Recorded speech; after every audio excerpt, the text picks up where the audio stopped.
हमारी बेटियों के सिंदूर उजाड़े थे, वही कटे पिटे लोगों को हमने उन्हीं की बहन भेज करके उनकी ऐसी की तैसी करवाई। ನಮಸ್ಕಾರ, ನಾನು ನಿಮ್ಮ ಭಾಗ್ಯನಾರಾಯಣ ಬೊಗ್ಗವರಪು. ನೀವು ನೋಡ್ತಾ ಇದ್ದೀರಿ ಸುದ್ದಿ ಸರ್ಕಲ್. ಈ ಆಪರೇಷನ್ ಸಿಂಧೂರ ನಡೆದ ನಂತರ 3 ಫೇಸ್ಗಳು ನಮಗೆಲ್ಲ ಚಿರಪರಿಚಿತ ಆಯಿತು. ಅದರಲ್ಲಿ ಒಂದು ಮುಖ್ಯವಾದ್ದು ಕರ್ನಲ್ ಸೋಫಿಯಾ ಖುರೇಷಿ ಅನ್ನುವಂಥದ್ದು, ಇನ್ನೊಂದು ವಿಂಗ್ ಕಮಾಂಡರ್ ವ್ಯೋಮಿಕಾ ಸಿಂಗ್ ಅನ್ನುವಂಥದ್ದು, ಇನ್ನೊಂದು ನಮ್ಮ ವಿದೇಶಾಂಗ ಸಚಿವಾಲಯದ ಕಾರ್ಯದರ್ಶಿ ಮಿಸ್ರಿ ಅನ್ನುವಂಥವರ ಹೆಸರು.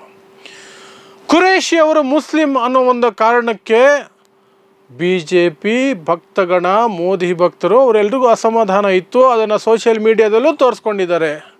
ಇವರನ್ನೇ ಯಾಕೆ ಕರೆಸಬೇಕಾಗಿತ್ತು ಬ್ರೀಫಿಂಗ್ ಮಾಡೋದಕ್ಕೆ? ಆಪರೇಷನ್ ಸಿಂಧೂರದಲ್ಲಿ ಏನೆಲ್ಲ ಆಯಿತು, ಪಾಕಿಸ್ತಾನಕ್ಕೆ ಹೇಗೆ ಪೆಟ್ಟು ಕೊಟ್ವಿ ಅನ್ನೋದನ್ನು ಹೇಳೋದಕ್ಕೆ ಒಂದು ಮುಸ್ಲಿಂ ಅಧಿಕಾರಿಯನ್ನು ಕರ್ಕೊಂಡು ಬಂದಿದ್ದಾರಲ್ಲ ಅನ್ನೋದರ ಅಸಮಾಧಾನ ಎಲ್ರಿಗೂ ಇತ್ತು. ಅದು ಈಗ ಹೊರಗೆ ಬಂದುಬಿಟ್ಟಿದೆ. ಯಾವ ಮಟ್ಟದಲ್ಲಿ ಅಂದರೆ ಮಧ್ಯಪ್ರದೇಶದ ಮಂತ್ರಿ ಸಚಿವ, BJP ಸರ್ಕಾರದ ಸಚಿವ ವಿಜಯ್ ಶಾ ಅನ್ನುವಂಥ ವ್ಯಕ್ತಿ ತನ್ನ ದ್ವೇಷವನ್ನು ಕಕ್ಕಿದ್ದಾನೆ, ಅಕ್ಷರಶಃ ಕಕ್ಕಿದ್ದಾನೆ. ಏನು ಹೇಳಿಕೆ ಕೊಟ್ಟಿದ್ದಾನೆ ಅವನು ಅಂದರೆ,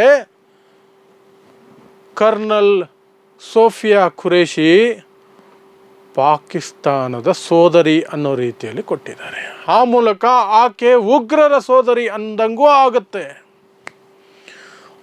ಇವತ್ತೊಂದು ಭಾಷಣ ಮಾಡ್ತಾ, ಸಾರ್ವಜನಿಕ ಭಾಷಣ ಮಾಡ್ತಾ ಪಾಕಿಸ್ತಾನಕ್ಕೆ ಪೆಟ್ಟು ಕೊಟ್ಟಿದ್ದನ್ನು, ಆ ವಿವರಗಳನ್ನು ಕೊಡೋದಕ್ಕೆ ಮೋದಿ ಸರ್ಕಾರ ಪಾಕಿಸ್ತಾನದವರದೇ ಸಮುದಾಯದ ಸೋದರಿಯನ್ನು ತಗೊಂಡು ಬಂದು ಪತ್ರಿಕಾಗೋಷ್ಠಿಯಲ್ಲಿ ಕೂರಿಸಿದ್ರು. ಯಾರು? ಕರ್ನಲ್ ಸೋಫಿಯಾ ಖುರೇಷಿ ಅವರನ್ನು ಕೂರಿಸಿದ್ರು ಅಂತ ಈ ಮಹಾಶಯ, ಈ ದ್ವೇಷಿ, ಸೈನ್ಯದಲ್ಲಿಯೂ ಸಹ ಧರ್ಮದ್ವೇಷವನ್ನು ಹುಡುಕುವಂತಹ BJPಯ ಮನಸ್ಥಿತಿ ಇದೆ ಅಂತ ಇದರಿಂದ ಗೊತ್ತಾಗುತ್ತೆ. ಅಂತಹ ಒಬ್ಬ ಅಯೋಗ್ಯ ಇವತ್ತು ಹೇಳಿಕೆಯನ್ನು ಕೊಟ್ಟ. ಆ ಮೂಲಕ ಅವನು ಕೇವಲ ಭಾರತಕ್ಕೆ ಮಾತ್ರ ಅಲ್ಲ, ಮಹಿಳೆಯರಿಗೆ ಮಾತ್ರ ಅಲ್ಲ, ಸೇನೆಗೂ ಅವಮಾನ ಮಾಡಿದ್ದಾನೆ, ಸೇನಾ ಅಧಿಕಾರಿಗಳಿಗೂ ಅವಮಾನ ಮಾಡಿದ್ದಾನೆ, ಮತ್ತು ಈ ದೇಶದ ಒಗ್ಗಟ್ಟು ಅಂತ ಏನಿದೆ ಅದಕ್ಕೂ ಸಹ ದ್ರೋಹ ಬಗೆದಿದ್ದಾನೆ. ಇದು BJPಯ ಮನಸ್ಥಿತಿ. ಈಗ ಹೇಳ್ತಾನೆ ಅದಕ್ಕೆ, ಇಲ್ಲ ನಾನು ಆ ಅರ್ಥದಲ್ಲಿ ಹೇಳಲಿಲ್ಲ. ಇವರ ಯೋಗ್ಯತೆ ನಮಗೆ ಗೊತ್ತಿಲ್ವಾ? ಮುಸ್ಲಿಮರ ಬಗ್ಗೆ ಏನೆಲ್ಲ ಮಾತಾಡ್ತಾರೆ ಇವರು ಅಂತ. ಸದನದಲ್ಲಿಯೇ ನಿಂತ್ಕೊಂಡು MP ಒಬ್ಬರನ್ನು BJP MP ಟೆರರಿಸ್ಟ್ ಅಂತ ಕರೆದಿದ್ದನ್ನು ನಾವು ನೋಡಿದ್ದೀವಿ. ಅಂತಹ ಅಯೋಗ್ಯರನ್ನು ಇಟ್ಕೊಂಡಿರೋ ಪಕ್ಷ BJP. ಈ ವಿಜಯ್ ಶಾ ಅಂತವರು ಸಾಕಷ್ಟು ಜನ ಇದ್ದಾರೆ. ಅವರ ಹೇಳಿಕೆಗಳು ಈ ಹಿಂದೆಯೂ ಈ ರೀತಿ ಇದೆ. ಆದರೆ ಸೇನೆಯ ಅಧಿಕಾರಿಯನ್ನು ಸಹ ಧರ್ಮದ ಆಧಾರದ ಮೇಲೆ ದ್ವೇಷ ಮಾಡ್ತಾರೆ, ಪಾಕಿಸ್ತಾನದ ಸೋದರಿ ಅಂತ ಕರೀತಾರೆ, ಉಗ್ರವಾದಿಗಳ ಸೋದರಿ ಅನ್ನೋ ಮಟ್ಟಕ್ಕೆ ಹೋಗ್ತಾರೆ. ಆಲ್ಮೋಸ್ಟ್ ಅದನ್ನು ಹೇಳ್ತಾರೆ. ಅಂದರೆ ಇವರ ಮನಸ್ಥಿತಿ ಏನು ಅನ್ನೋದು ನಿಮಗೆ ಅರ್ಥ ಮಾಡ್ಕೊಳ್ಬೇಕು. ಇವರಿಗೆ ದೇಶ ಮುಖ್ಯ ಅಲ್ಲ, ದ್ವೇಷ ಮುಖ್ಯ. ಮುಸ್ಲಿಮರ ವಿರುದ್ಧನೇ ಇವರ ಹೋರಾಟ, ಪಾಕಿಸ್ತಾನದ ವಿರುದ್ಧ ಅಲ್ಲ. ಪಾಕಿಸ್ತಾನದ ವಿರುದ್ಧ ಹೋರಾಟ ಆಗಿದ್ದಿದ್ರೆ ಸೀಸ್ ಫೈರ್ ಮಾಡ್ತಿರ್ಲಿಲ್ಲ ಮೋದಿಯವರು. ಈಗ ವಿಜಯ್ ಶಾ ಈ ಹೇಳಿಕೆ ಕೊಟ್ಟಿದ್ದಾನಲ್ಲ, ಇದರ ವಿರುದ್ಧ ಜವಾಬ್ದಾರಿಯುತವಾದ ಪ್ರಧಾನಿಯಾಗಿದ್ದಿದ್ರೆ ಮೋದಿಯವರು ಇಷ್ಟೊತ್ತಿಗಾಗಲೇ ಒಂದು ಹೇಳಿಕೆ ಕೊಟ್ಟಿರೋರು, ಮಧ್ಯಪ್ರದೇಶದ ಸಚಿವ ಸಂಪುಟದಿಂದ ಕಿತ್ತು ಬಿಸಾಕಿರೋರು, ಪಕ್ಷದಿಂದಲೇ ಉಚ್ಚಾಟನೆ ಮಾಡಿರೋರು ಏನೂ ಇಲ್ಲ. ಅವರನ್ನು ಡಿಫೆಂಡ್ ಮಾಡ್ಕೊಳ್ಳೋದಕ್ಕೆ BJP ಟ್ರೈ ಮಾಡ್ತಾ ಇದೆ.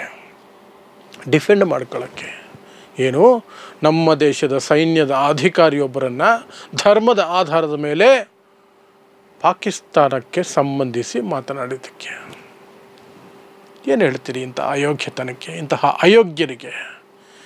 ಇದೇ ನಮ್ಮ ದೇಶದ ದುರಂತ. ಈ BJP ಸರ್ಕಾರ 2014ರಲ್ಲಿ ಅಧಿಕಾರಕ್ಕೆ ಬಂದ ನಂತರ ಬರೀದೆ ಮನಸ್ಥಿತಿ. ಅಧಿಕಾರದಲ್ಲಿ ಇರುವವರು ಧರ್ಮ ನಿರಪೇಕ್ಷತೆಯ ಆಧಾರದ ಮೇಲೆ ಸಂವಿಧಾನದ ಹೆಸರಿನಲ್ಲಿ ಪ್ರಮಾಣ ವಚನ ಸ್ವೀಕರಿಸಿರುವಂಥವ್ರು ಇವರು ಈ ರೀತಿ ಮಾತಾಡ್ತಾರೆ. ಆದರೂ ಸಹ ಸೋಕಾಲ್ಡ್ ಮಿಸ್ಟರ್ ನರೇಂದ್ರ ಮೋದಿ ಯಾವ ಆ್ಯಕ್ಷನ್ನು ತಗೊಳ್ಳೋದಿಲ್ಲ ಅಷ್ಟೇ. ಇದು BJPಯ ಕರ್ಮಕಾಂಡ.